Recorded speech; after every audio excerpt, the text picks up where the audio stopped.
Well, Chris, we appreciate you driving from, you came, so the headquarters you said is located in New Braunfels, right? Right. So how long have and you're the director of the program. I am. And the director the program is called what now? The Texas Youth Hunting Program. Okay. We are a partner with Texas Parks and Wildlife. We are one of their youth hunting programs. But our parent organization is the Texas Wildlife Association, headquartered in New Braunfels, Texas. And that's only been about a year, Okay. A little over a year that we moved from San Antonio, where they've spent 34 years. But now we're in New Braunfels. It's got a beautiful facility. We'd love for you to come and see it sometime. Oh, definitely. That sounds good. We go to New Braunfels quite often to float out there, obviously. Yeah.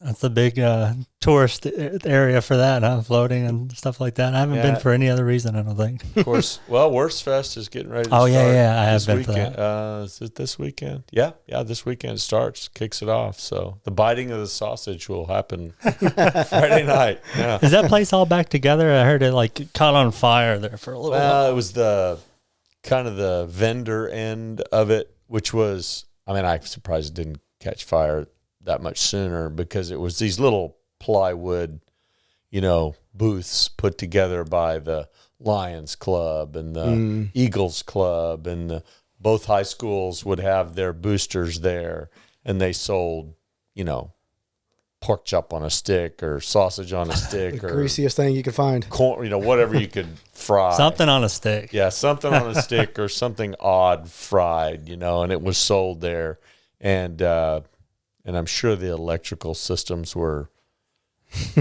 taxed. probably not up to code. Go close to it. Yeah. A lot of extension cords. All that plywood soaked in decades of vegetable oil. And, there was a fire. And, of course, the advantage to it was now they have a beautiful new facility. Yep. And, but the hall, where the worst hall, they call it, it was not damaged. Well, there's a little smoke damage on the roof, but other than that, it's fine. That's a little hidden gem. I found out about that a few years ago, but going there, it's like, man, I wish I would have known about this sooner. It's huge. And it looks like the weather's going to be good this year. So, because you jam 10,000 people in one small space, it starts to get a little warm. So, yeah, I think it'll be nice and cool this year. It'll be fun. It's tough to get around in there, especially that main house. It's like shoulder to shoulder, trying to wait in line and things like that. But. So us locals will go on Monday, when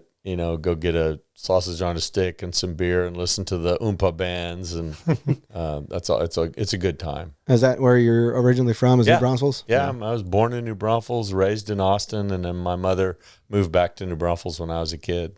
Very nice. I grew up in Dripping Springs. Oh, okay. It's not the same place, though. Oh, my gosh. Dripping it's crazy. Wow. There's so many homes out there. Yeah, it looks like a miniature city out there. Yeah, it really is. How long? So, was it your envision to start the program? No. How did the program come to life? Well, the program came to life, a couple of visionaries, and one in particular who I had a relationship with well before I ever got involved in this. His name is Dr. Wallace Klusman, and he was constantly bothering the previous executive director of Texas Parks and Wildlife. Hey, we need to do something. They're watching hunting license sales go down.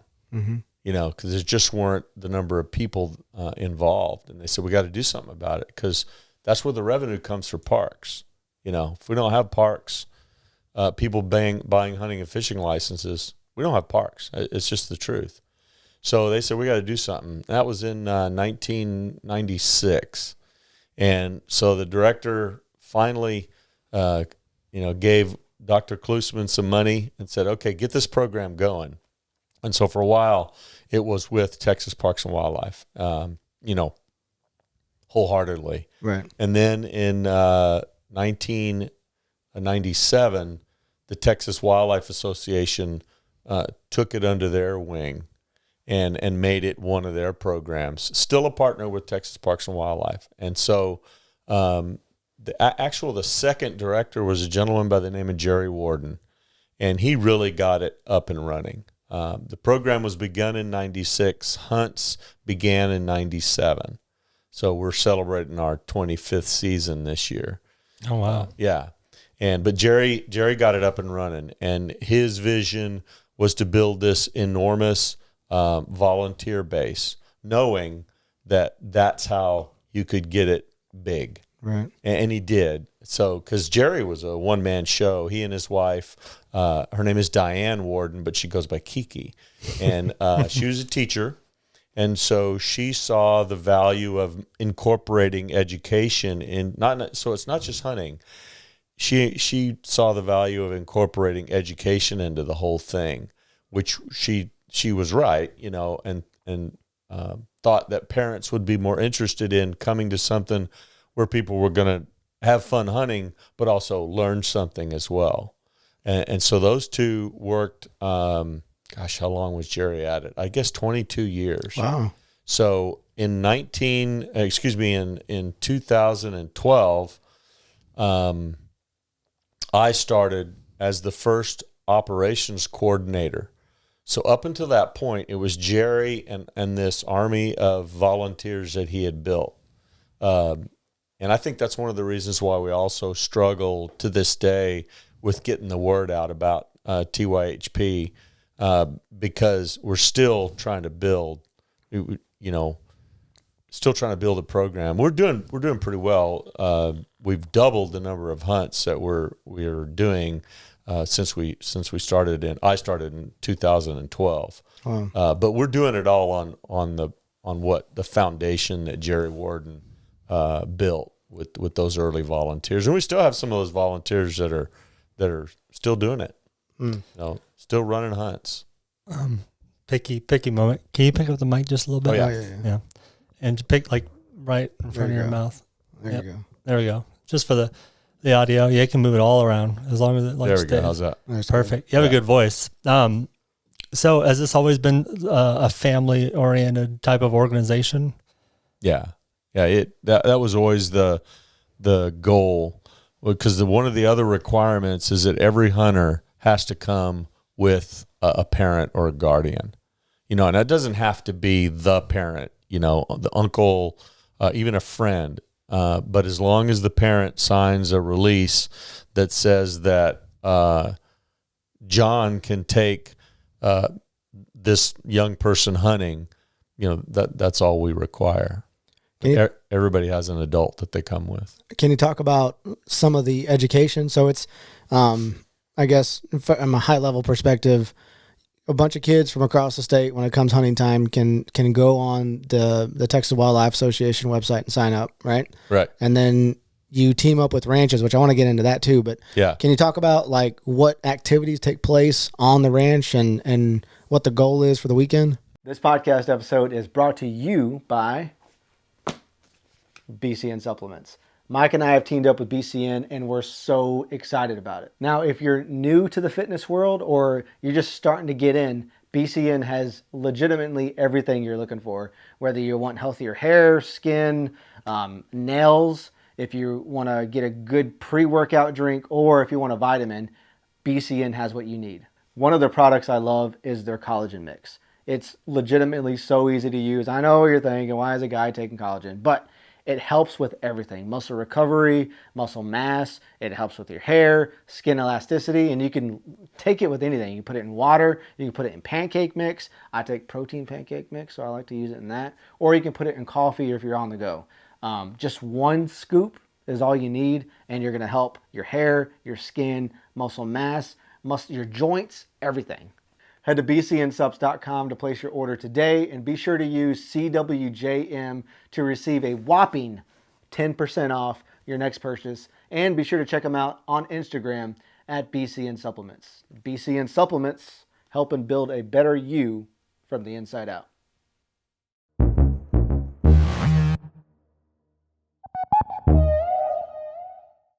Really, the education begins with another one of our prerequisites. So the kids have to be between the ages of 9 and 17.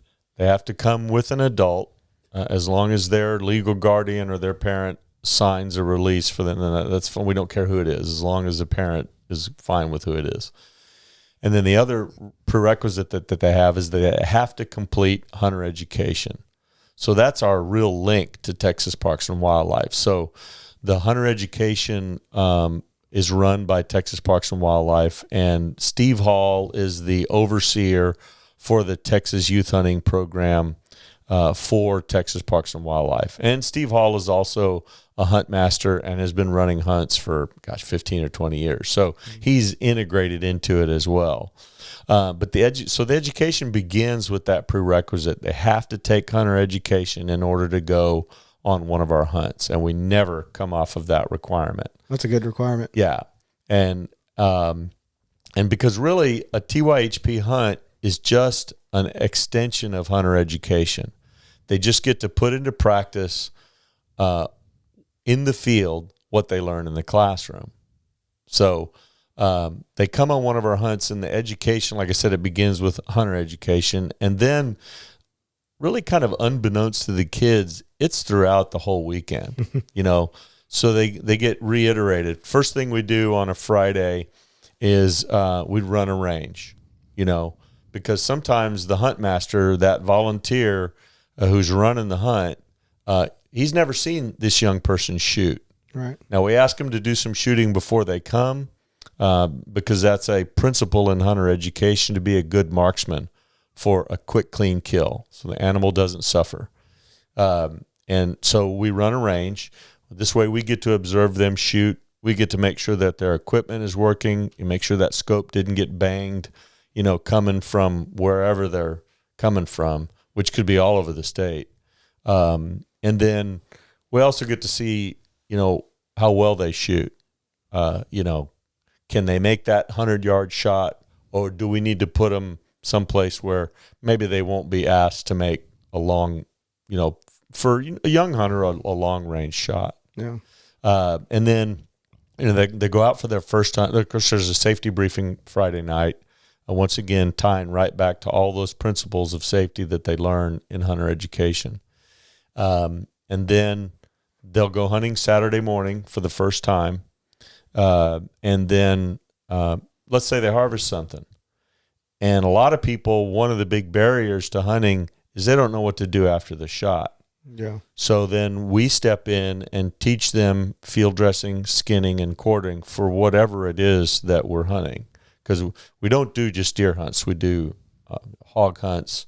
We just finished our 4th alligator hunt. Alligator hunt? Yeah. Shooting alligators? Yeah. Yeah, I didn't know that was a thing. Yeah. They didn't watch swamp. It was like swamp people, right? Swamp people. Yeah. They do it just like Where you go that. on the boat and do a shotgun? Well, like a 22 or something. Don't they pick them up and? Yeah. Yep. They're usually on a hook. That's crazy. Chicken leg hanging over the water. and they catch them on a hook, and then they pull them up and they shoot them in a soft spot that they have on the top of their head. And y'all are that comfortable with doing that you don't think we have people that help us with that one. Yeah. But I mean, we got one of our volunteers, runs it, and there's a particular guide that is there that is the alligator expert. But yeah. We do a pronghorn hunt up in Dalhart. Wow. This was our 9th year doing a pronghorn hunt up in Dalhart. So how do you approach ranch owners, or do they approach you to help manage? Because that's what the biggest part of it is for the ranch, right? It's to control population on the ranch, right? So that's the primary service that we're providing to landowners. Right. It happens both ways.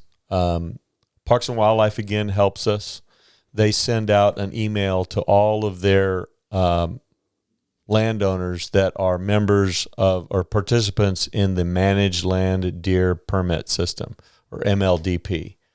That system allows ranches who participate in the program to have extended seasons. In some cases, that season will begin in October with the very first hunting season for whitetails, that is. And then it can go all the way into the end of February. Oh, wow. I didn't know it can go that far. Yeah, all the way to the 28th of February, the way the law is written. So Parks and Wildlife will evaluate the wildlife management plan that the landowner has. And they do a census of the animals that are on the property, and they may tell that landowner, look, you need to take 50 or 75 deer off of your place because you just have too many. And well, that's work. Yeah. That's a lot of work. And so if they're not meeting their quotas, Texas Parks and Wildlife will suggest, hey, why don't you call the Texas Youth Hunting Program? They'll bring trained and certified background check volunteers to run a hunt for you with kids from all over the state, and we can help you get some of your numbers down. Yeah. And so that's how we get a lot of our landowners. We're helping them achieve their wildlife management goals. The kids get to hunt some deer, and they get to learn all about it while they're on one of these hunts. So do the parents, because some of the parents are coming to us. They don't know anything about it either. Yeah. It's pretty amazing. Some of these ranches, like you said, they have that many deer out there, and some of these kids, they get to leave that ranch with 3 or 4 deer in one weekend, and that's like enough for the whole year for a family, for a family of 4. We just ran a hunt last weekend. I had a new hunt master, and I was mentoring him through his first hunt. That's a commitment that we make to our volunteers when they agree to run a hunt, that we mentor them through it. So we're not just throwing them out there to the wolves. Yeah. So I was there mentoring this new hunt master. It was also a new ranch, and he heard about us from the appeal that Parks and Wildlife sent out. He had 20 deer that he needs to take off his place. And while we were there with 4 kids, they shot 9 whitetails and 3 turkeys. And the landowner was really, really happy. And he said, I'm almost halfway through my goal. And, the season hadn't even really begun, because that was youth season last weekend. Yeah. So the kids got first crack at him, and he's already halfway through this big task of having to take 20 deer off of his ranch. So he was very happy. Kids were ecstatic. Yeah. Parents were happy, Are you seeing the numbers of licenses climb? So you said there was on a decline in the late 90s, mid 90s. Are they ramping back up now? They did ramp up, but they didn't ramp up enough to where we can say that we've stemmed the downward trend. They've kind of flattened out. But if you consider the number of people that have moved into the state recently, we should have seen even more growth. Yeah. So we're doing better than a lot of places, but we still have work to do. And so you may not know where you're going to be on a particular weekend with working with ranch owners, right? I mean, you might be hours away from another location you've previously been at, right?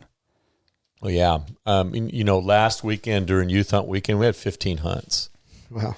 And so, I was mentoring one new hunt master. I have 2 other operations coordinators. They were on different ranches, so we were all over the place. But even then,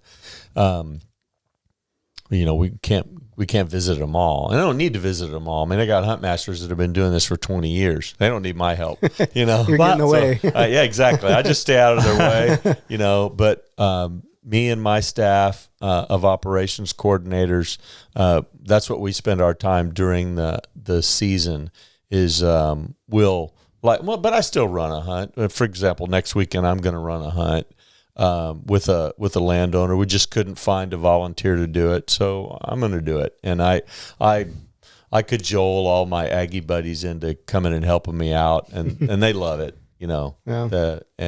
Some of them weren't hunters before, but I trained them on what we were looking for in terms of the species that we're pursuing, and they were good with that. And now some of them have taken up the sport, and so it's all good, because I don't really care how old you are. If you want to get interested in hunting, I would like to help you, because it's just a lot of fun. Yeah. Yeah. And I guess it's kind of cool because you can go to different places. So if you sign up for it next year, you might be somewhere else. Yeah, as a matter of fact, different. we don't like to send kids to the same ranch. We want them to go see someplace new, meet new people.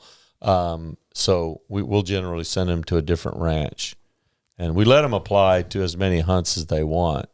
But the priority goes to those kids that have never hunted before.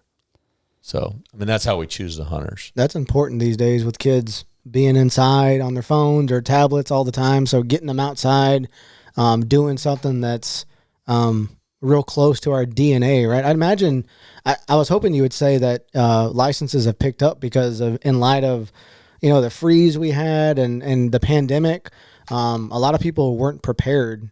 And didn't have the necessities to get through some stuff, Oh, yeah. Parks and Wildlife did see, a number of great increases, but still not as much as would help us, like I said, turn that downward trend up. Yeah. But we're probably flatlined, but we still need to keep getting the word out, keep getting new hunters out. The great thing about it is you bring a parent and a child on a hunt. Maybe the parent has never hunted, and now all of a sudden the parent's going, well, I want to do this. Yeah. I really admire the parents who are not hunters, but their kids want to do this, and they go out there, and maybe some of them have never even camped before, which makes it fun, because most of our hunts are camping adventures as well. I guess I didn't think about that. So, they bring their own tents and set up camp. Yeah, or we help them with that because we have some gear if they don't have it, if they can't afford it.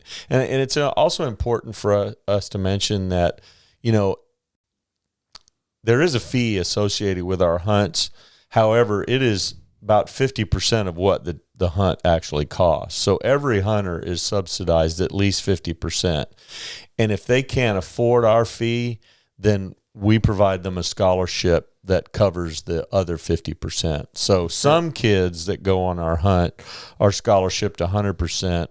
All participants are scholarshiped at least 50%. That's great. We don't let money get in the way of someone going on one of our hunts, whether that's for equipment, firearms. We have firearms to loan if they don't have their own, although I would never want to get in the way of someone making their first or multiple firearm purchases. I love doing that. That's what I was going to ask, if you did provide the guns for people who don't have it, or tents. Yeah. So is this like, is there more to it too? Like, let me ask, I was going to ask you this too. At the different ranches, do you need different things, like different prerequisites to do all the ranches have what you need there initially? Oh yeah, that's a great question. Some ranches have wonderful facilities for us to use, to include lodging. We provide lodging. The fee that the kids and the parents pay covers the lodging, the food. We provide a cook that weekend that provides food, and of course the access to the ranch. And they have to pay for their own license, but a youth license in Texas is $7. So that's not that much. But yeah, some ranches have little or nothing. I cook on a hunt in San Saba, where they have electricity, and they have a little pavilion for us to kind of work out and cook from, and they collect rainwater. But other than that, we have to bring everything else. But it's fun, and we tent camp. There's usually a big fire. We do Dutch oven cooking, just to make it all part of the education. And but other ranches, the kids are sleeping in 5-star accommodations, and because they're huge hunting operations, but a lot of these hunting operations, the people that come there to pay to go hunting, they don't want to shoot a doe. Yeah. They want to shoot the muy grande buck, and that's fine, but they still have a management problem that they have to overcome, and that's where we come in. The kids don't care, the kids would prefer to shoot a buck too, but for the most part, they don't care. Right. And most of our hunts are doe hunts, that $150 is nothing in the grand scheme of Texas hunting. I mean, like you mentioned before, I was showing Mike some prices of some buck hunts in Central Texas. And it's like $10,000 for for the trophy class. Exactly. So the $150 to me, it's like I had to read it twice when I saw it on the website. I was like, what? Something's not right here. Yeah, we get that question all the time. A mom or a dad will call and say, okay, this $150 fee, is that each? Nope. That's both of you. So it's a good deal. I mean, you can't even walk in the door at Fiesta Texas for that. No. let alone go to one of the venues there and buy popcorn or whatever. Yeah. Popcorn costs you that now. Yeah. Yeah. How much is the training course that Candace had to take? And how long does that take? I don't know. It's not very much. You talking about hunter education? Yeah. I don't know. Hunter education is $15. Yeah. Okay. So, not very expensive at all. My stepdaughter, we're taking her next weekend, and she's never been hunting before. So taking that class, I got some pictures of her crying because she couldn't get through it, and I wanted her to like do it by herself. Yeah. Like, read the material by yourself. At least take the test once or twice, like because you get to redo it over and over again. Right. But she was in some tears and trying to work through her way. Was it the NRA course? Yes. Yeah, that one's a little bit tougher. That's tough. But she'll benefit from that when she goes to take the field course. So that it's better. Yeah. It's a little bit rougher, but in the long run, it's better. I think so. Yeah. Yeah. Let them do. I feel like kids don't do enough on their own these days. Yeah.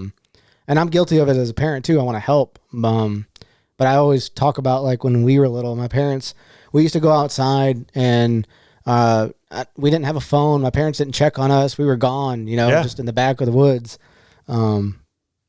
Kids don't do that these days, I don't think. So this is this operation that you're doing. It's just top notch, man. Yeah, we try and incorporate responsibility for the young hunters while they're on the hunt. We tell them, if you're not going to be involved in field dressing that animal when it comes back to the base camp or wherever we're going to do that operation, don't shoot it, because you're going to get involved. Now, we're not going to say, okay, here's a knife, have at it. No, we're going to teach you how to do it, but our expectation is you're going to be involved. Additionally, we're also trying to teach them that, these landowners donate access to the program. And, we don't pay the landowners anything other than the enjoyment that they get out of seeing kids and parents really excited to participate in this activity. But so we tell them, look, we're going to try and leave this ranch better than we found it so that we can get invited back. Yeah. And also teach them, if there's some chores that need to be done, you guys are going to help us with that. We're going to pick up any trash, even if we didn't leave it, once again, to get that return from that landowner, because we want to come back. And most of them ask us to come back. Some of them have been doing it for, since the program began. Yeah. 20 years of inviting basically strangers to their ranch to come hunt on their property. That's really cool. That's pretty amazing that ranch owners would be willing to do that. A lot of times people think they have a stigma of, they're selfish people with thousands of acres of land. All they think about is themselves. But behind the scenes, they're doing stuff like this to help people. That has been one of the things that has amazed me the most in the 9 years that I've been with the Texas Youth Hunting Program is the generosity of our Texas landowners. And they throw open their gates, as I said, basically to strangers.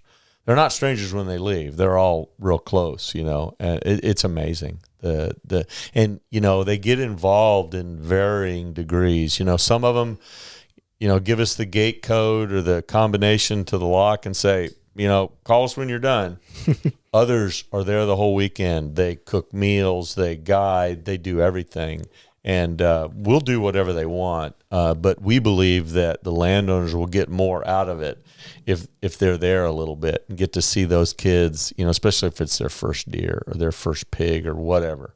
And then joining us on Saturday night around the campfire to have everybody tell their little individual hunt story or, what this program means to them. And from time to time, around the campfire, some really tough, grizzled dads can get a little misty-eyed while they're talking about, I don't know when the last time I spent 4 hours with my son or daughter uninterrupted, where the phone wasn't an issue, friends or other distractions. I got to spend this time with my son or my daughter in a blind. And we got to see the stars come up or the sun go down, or we got to see all these animals. And sometimes they get a little bit emotional because they realize the gift that they've just been given. You're making me tear up right now. Yeah. I mean, that's really great. Jerry called me I don't remember his last name, but he's the one hunting the hunt for my stepdaughter. And he was saying, he's like, Jerry Hooker? I think. Oh, yeah. Is that his last name? He's a fireman. Yeah. He's a fireman. Okay, he's going to Panther Creek then. Yeah. Is that where you're actually doing it, or No. I'm the young man that I was telling you about, whose dad is a firefighter, who couldn't find time to get hunter education. Jerry called me and said, "Hey, can you help him?" And so we put this online class together. So. Yeah, he said it's pretty much. I mean, from sun up to sundown, the kids are going to be doing something active. So that's the other thing that we try and do. That's one of the reasons that education is part of it. We don't want people just sitting around. Yeah, because then they'll want to pick up their phones and get lost in that. Of course, the great thing about a lot of these hunts, the phone doesn't work. Yeah, no service out there. No service out there. Although it's starting to improve or get worse, depending on your perspective. But we're trying to keep them busy. Wow. So whether it's learning how to field dress, skin, and quarter, or kind of our go-to education on a lot of our hunts is a skills trail. And the great thing about a skills trail on a TYHP hunt is you can really take your time. When you're on a hunter education, you're trying to get through it. Yeah. But with the TYHP skills trail, let's say you want to do a blood trail. Well, the great thing about it, if you're going to do a blood trail in the afternoon, you may actually have some, blood from a deer or a pig that you can use to leave those telltale drops. Right. And so the kids are actually getting to see what it would look like. So you can take your time and really make that skills trail that much more educational and enticing. Right. Exciting. Sounds like you have some like Boy Scout vibes going on over there. Well, yeah, there's a lot of that. That's another thing that the program borrowed heavily from was some of the scouting principles. Being prepared. I guess duty. Duty to the animals, the resource that you're impacting. Hopefully not negatively. Even cleanliness, you need to keep that meat clean, which is also showing respect to the animal, because, the kids and the parents take that meat home. We tell them to bring an ice chest and some ice, and we get it quartered for them, and, may direct them to a place that they can take it to a processor, or, we're going to be doing some classes at the Texas Wildlife Association that we call After the Shot. Bring your whitetail meat or your hog meat, and we'll show you how to make sausage, or we'll show you how to make tamales, or any other of a number of wonderful dishes to use with wild game meat. And a lot of our cooks also will incorporate wild game meat into the meals that they prepare on the hunt. So that's another part of the education that the people are getting. Like last weekend, I had venison chili for Friday night. And then we did use some of that same venison in breakfast casseroles on Sunday morning. So they're getting some of the same meat that they've been putting in ice chests all weekend. That's great. So they learned, hey, this not only is this stuff, as organic as it gets, antibiotic free ranging, and it also tastes really, really good. And it's not that hard to take it from field to table. Do you teach folks how to, something that I've never done is the lungs and the heart. So do you teach folks like how to cook that and maybe some possible meals? I can't say that that's part of every hunt, but lots of hunt masters will, demonstrate how good heart is, by taking one that someone donates and dragging it in some flour and frying it in some oil and then letting everybody taste it. Yeah. Have you watched Steven Ranella? Oh yeah. The meat eater? Yeah. He's really good about that. Yeah. He's piqued my interest with all that. He spoke at the Texas Wildlife Association convention this year. We have a convention every year in July at the JW Marriott in San Antonio. And Steve Ranella came and was one of our speakers at one of our banquets. And That's awesome. Did a really good job. That's a smart dude, man. Yeah, he is, and he's really good for hunting. Yeah. And you know, a lot of people are interested in where their food comes from. Yeah. And like I said, there's nothing more organic than a free-ranging whitetail or hog or dove or duck, and it just takes a little bit of education to learn how to take that food from the field to the table. Yeah. Does your organization or you personally, do you receive any kind of flack from not PETA or other organizations like that to combat what you're trying to do? We teach our volunteers to be prepared for that, but I've never had anybody, I've never had anybody show up at a hunt. Never had, we kind of keep some of that stuff to ourselves. For example, you won't know how to get to Panther Creek until Jerry Hooker sends you the instructions. Right. And then we do that for the landowners' privacy, and also so that we don't have these run-ins. But, fortunately, the state of Texas and many states have laws that protect hunters and anglers from being harassed by people who clearly don't know what they're talking about and don't understand that. If it weren't for hunters and anglers, we wouldn't have parks. Yeah. It's just the truth. Yeah. I was going to ask you, you coordinate some of the hunts, right? You go on with the kids. Yeah. What is the reaction, typically the new ones, whenever you go and have to clean an animal? That's good. I want to hear like the goods, the bads. Every now and then you'll get someone who is just really unsure about what's going on. What usually happens is there's some anxiousness about it, but then all of a sudden, and it's really funny, you can see it happening right in front of you. All of a sudden, the curiosity overcomes any squeamishness that they might have. And they want to know, okay, what is that? Why did you do that? Why did you do it that way? But I guess sometimes what adds to the repulsion that some people have is when there's a bad smell. Yeah. But we teach kids to take heart and lung shots, broadside, because that's the highest probability that they're going to get a really good shot. But every now and then someone will pull something to the right and it might hit the stomach or something like that, and then you get that bad smell. So that can be a challenge. But for the most part, they're a little bit uneasy about it, going in literally.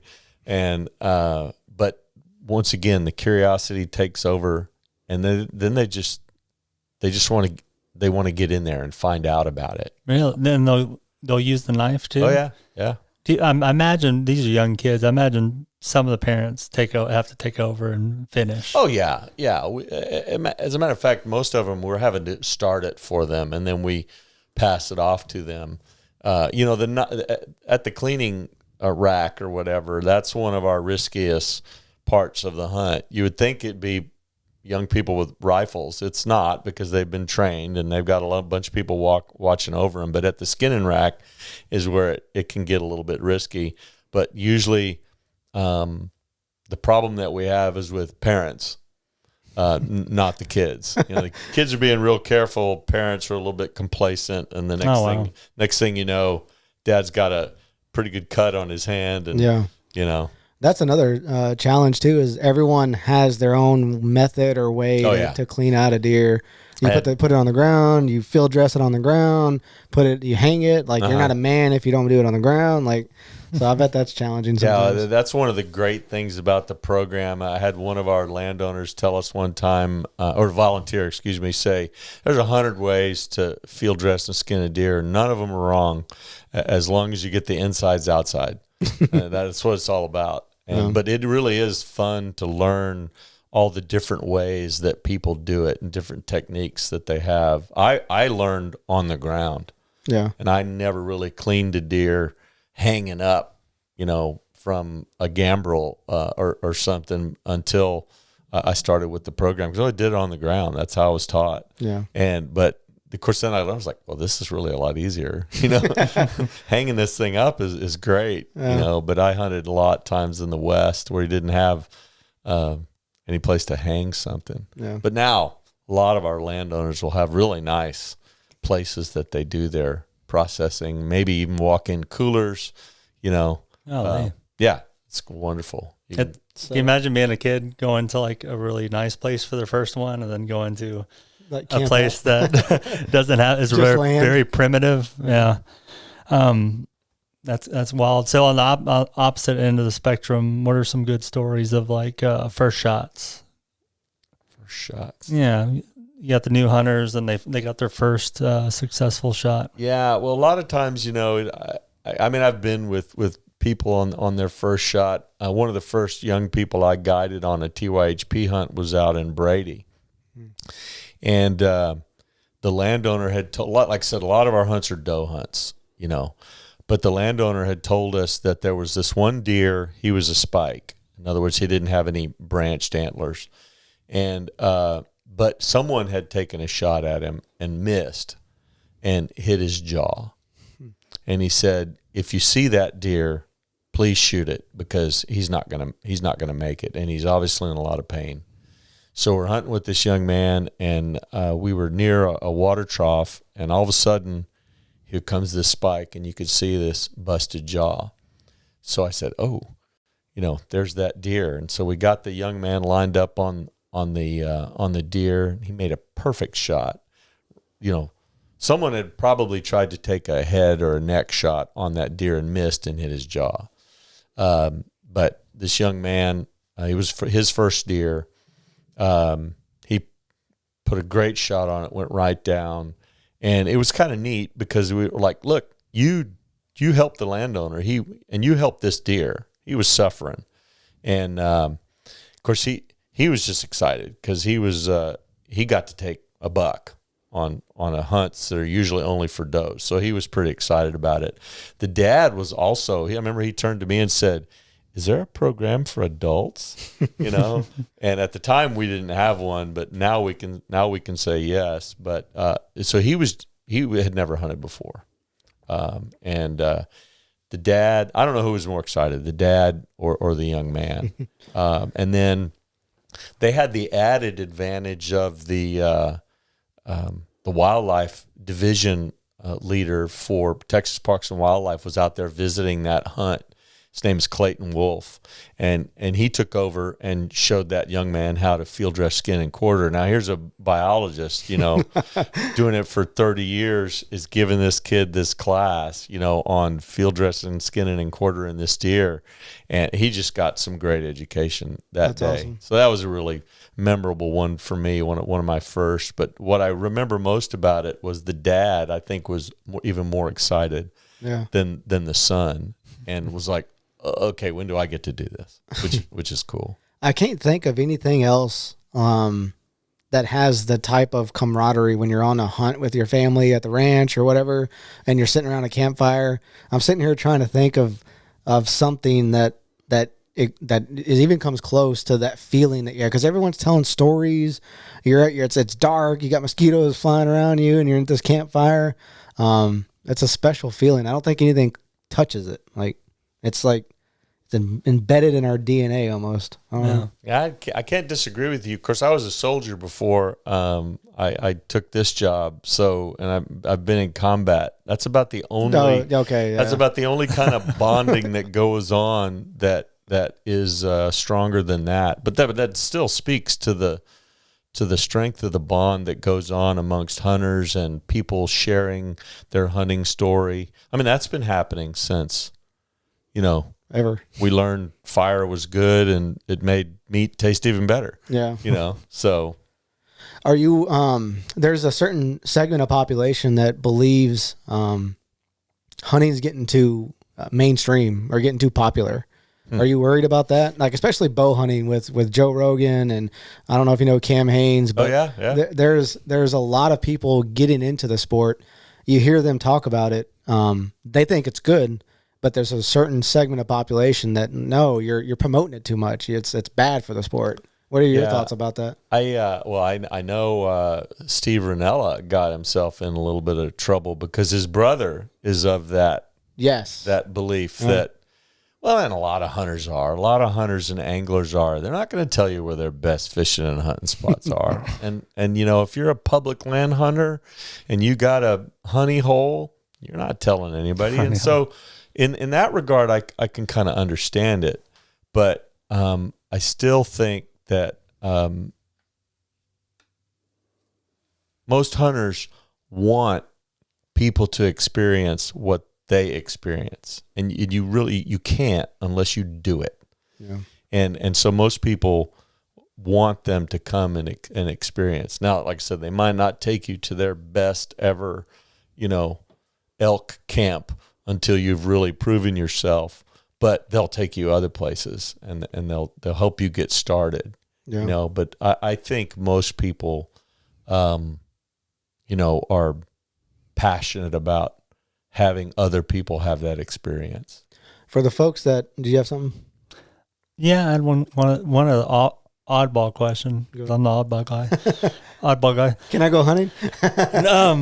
What is that strange deer disease that's going around? Have y'all experienced anything with that?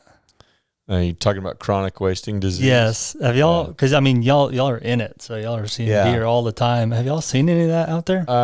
Haven't seen any of it. I mean, I've had biologists come out, and that's another thing that we do on our hunts is invite biologists and game wardens, and the biologists come down and they'll show the kids how they take a CWD example and explain it to them. Chronic wasting disease, it's affects their brain. It's very much like bovine encephalitis, where it is fatal. There's no cure, and it takes a long time for the symptoms to show, and they can be a carrier of the disease and never show any symptoms. So that's why there's testing, and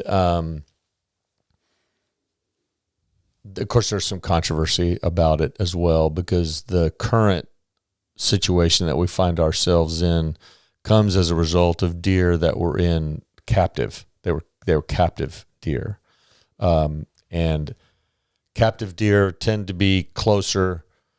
Deer nose to butt is not good for CWD transmission, and then of course the deer breeders tend to sell to one another.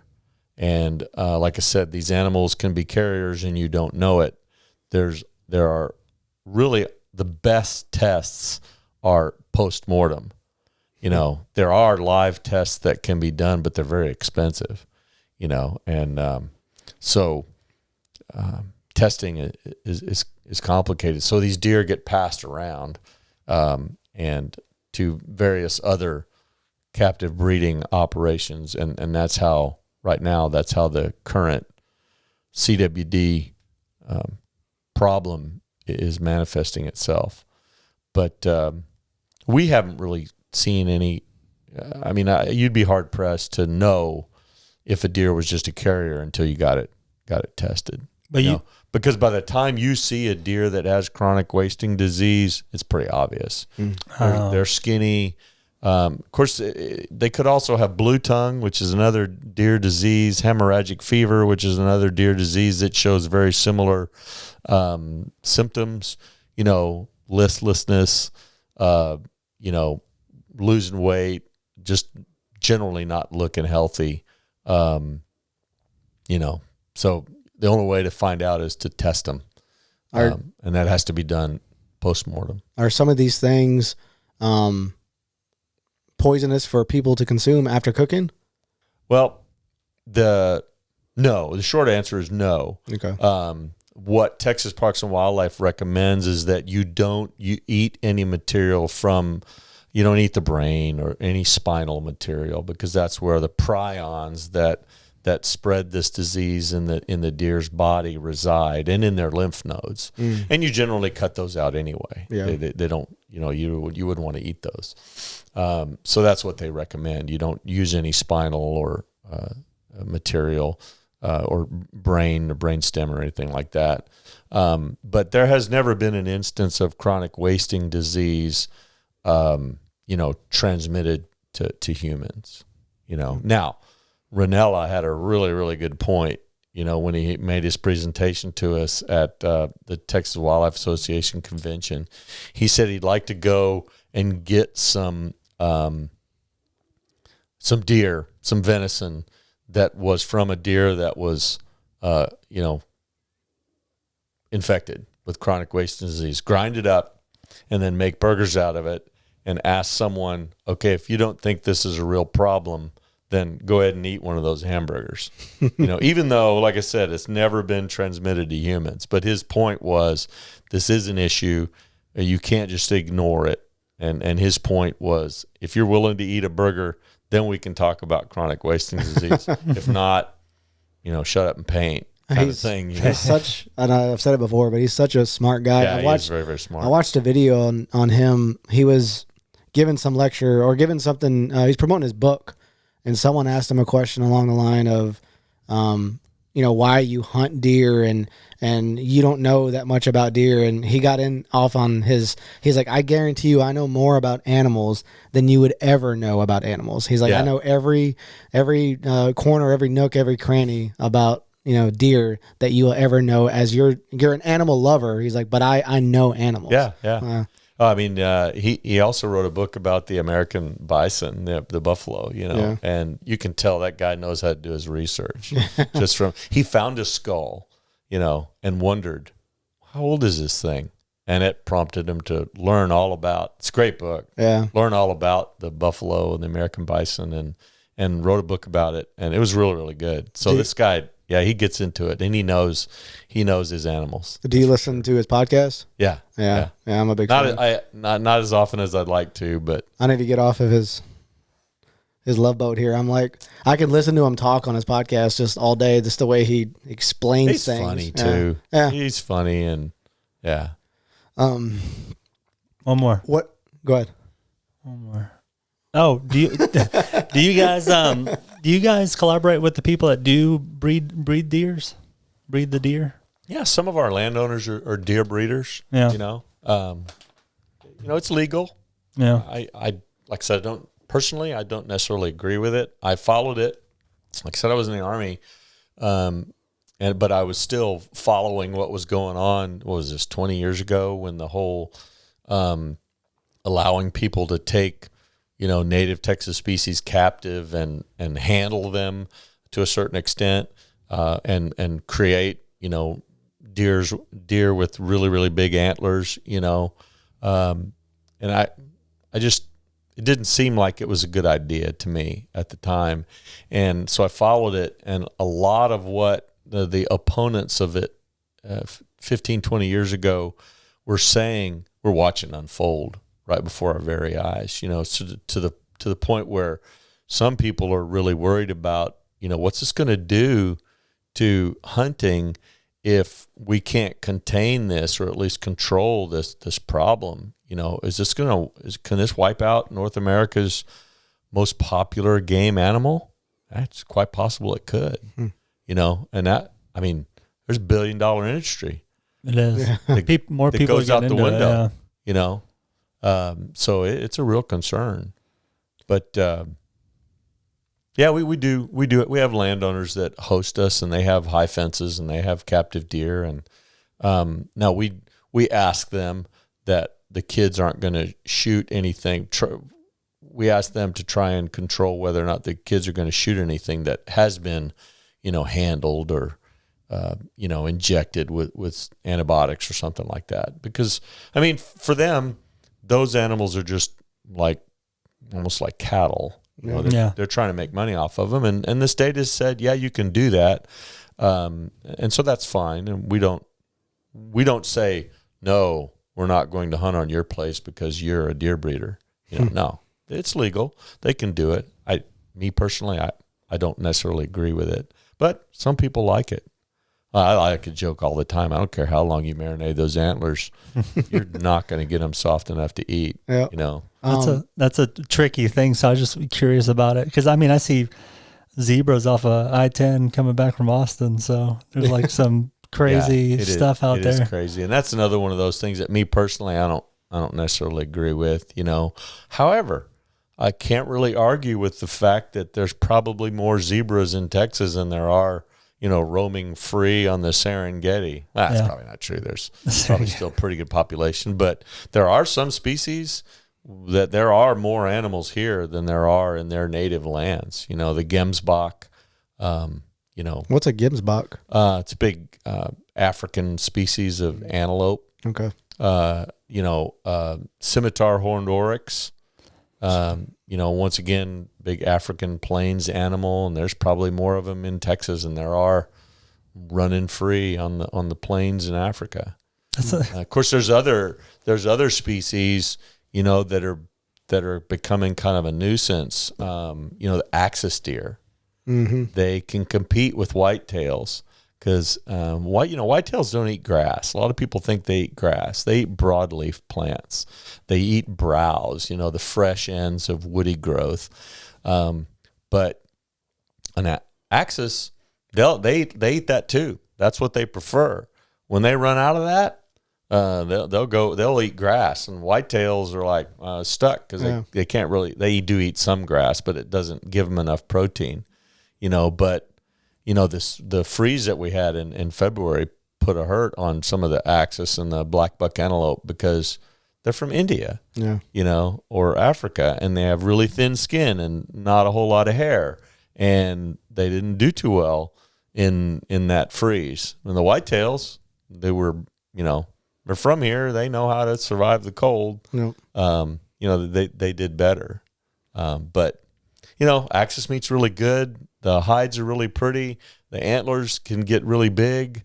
They're fun to hunt, So a lot of people have them, but they do compete with the native species. So in my opinion, they ought to go. Yeah. But they can go in my freezer too. First. Yeah. Let's talk about priorities first. Short time spent in my freezer, and then we're done with you. Can you expand on the idea that hunting animals actually produces more healthier population of animals? Because that seems, for a lot of folks that don't hunt, for folks that are against it, that seems very counterintuitive. So can you expand on that? It's simply really a matter of economics. If you give something value, then people want it. And we've seen it. The North American model of wildlife management is used throughout the world. And you see, countries in Africa where they'll sell. I know recently there was it the Dallas Safari Club sold a rhinoceros, hunt. Well, what a lot of the people that were objecting to it didn't understand was that the sale of that hunt, the proceeds of that were going to go right straight into rhinoceros habitat and rhinoceros management. And so that animal was going to be taken, but the proceeds from that were going to actually benefit the habitat and the species. And the same thing is true for whitetails in Texas. It's a business, it's a very successful business. And so people manage for it, and people are willing to pay to go big sums of money to go take whitetails. And so you give it value, and people they see it as a something that they want to do and they want to spend their money on. And so then more people do it. I'll give you one other example. The U.S. Fish and Wildlife Service made a ruling a while back that said that in order to take a scimitar horned oryx, you were going to have to get a permit from U.S. Fish and Wildlife Service. Well, all the landowners around the state said, okay, so much for selling scimitar horned oryx hunts anymore. We're going to liquidate our stock. And they did. And like I said, it was simply an economic decision that they made. So, the U.S. Fish and Wildlife Service and a lot of the people that were friends of scimitar horned oryx, not that hunters aren't, but they're like, wait a minute, we stand to see the population of scimitar horned oryx go down about 50% based on this one ruling, because landowners who no longer would see a economical benefit to having these animals on their property were going to liquidate their stock and sell scimitar horned oryx hunts at a reduced rate before the permit deadline came in. So they reversed course because they didn't want to see those animals liquidated. They're like, okay, well, despite the fact that they're selling hunts, there's more scimitar horned oryx than there otherwise would be were it not for this monetization of this animal. Yeah. So, it really comes down to you get more of what's going to provide someone some economic benefit. On that same thing, real quick, you mentioned it earlier, but the hunting gear, the hunting licenses, all that money is what is truly keeping up parks. But I imagine the money is going elsewhere for wildlife management across Texas too. Yeah, very good point. And I'm taking a guess here, so I'm hoping you could back me up. When you buy gear, when you buy, certain hunting activities or whatever, that money is spent on preserving public land, private land, whatever it is, or state land. And that's truly doing more, like hunters do more than the people that quote unquote care about the animals and don't want you hunting. Yeah. Is that fair to say? That's absolutely true. And this is where my service as a hunter education instructor comes in to benefit me. The Pittman-Robertson Act of 1937 is what placed an excise tax on hunting and fishing gear and things like ammunition, fishing tackle, even things like marine gas. So those taxes are collected by the federal government, and then they're given back to the states in order to do things like fund wildlife management areas. The state of Texas has 52 wildlife management areas in the state. Now, some of them have oil and gas on them, and they make a little money on them. But for the most part, most of them have no revenue stream. They're just pieces of property that are set aside for research, demonstrations of various processes that in order to manage various species. So there's really no money coming in for them.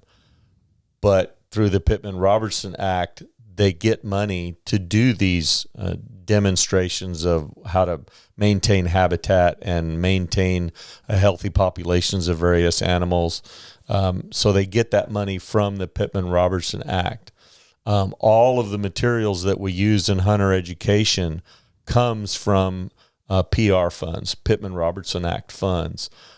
Even for example, our program gets a grant from the Fish and Wildlife Service because we are an education program, and that money comes from Pittman-Robertson Act funds.